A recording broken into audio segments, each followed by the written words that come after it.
আজ সকাল সকাল রেডি হওয়ার কারণ হচ্ছে আজকে চলে যাব পুজো দিতে। কারণ আমাদের এখানে অনেক পুরনো একটা মন্দির আছে যেটা যুগল কিশোর নামে পরিচিত।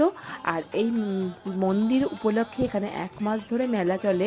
আর এখানে তোমাদের সাথে গল্প করতে করতে আমি পৌঁছেও গেছি মন্দিরে, আর এখন পুজো দেওয়ার অপেক্ষা, বসে গেছি পুজো দিতে।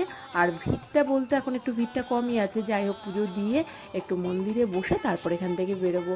আর ওখানে একটা অশ্বত্থ গাছ তোমরা দেখলে, ওই অশ্বত্থ গাছের ওখানে ষষ্ঠী উপলক্ষে সারাদিন ব্যাপী পুজো হয়। আর দেখো এই গল্প করতে করতে তোমাদের পুরো মন্দিরের চত্বরটাও আমি দেখিয়ে দিলাম। আর চলো বাইরে গিয়ে দেখাই। আমি বললাম তোমাদের এখানে 1 মাস ধরে যেহেতু মেলাটা হয়, কিছু কিছু দোকান এসেছে, সব দোকানগুলো খোলা নেই, তবে কিছু দোকান খোলা আছে। চলো তোমাদেরকে একটু দেখিয়ে দিই। আর অবশ্যই তোমাদের সাথে একদিন রাত্রে আমি এই পুরো মেলাটা শেয়ার করব। দেখবে এত জমজমাটা, এত বড় হয়। যাই হোক, এই দেখো একটু কিছু কিছু দোলনা এসেছে, কিছু দোকান এসেছে। এভাবেই আজকের ব্লগটা শেষ করলাম। কেমন লাগলো অবশ্যই জানিও। টাটা, দেখা হচ্ছে পরের ভিডিও।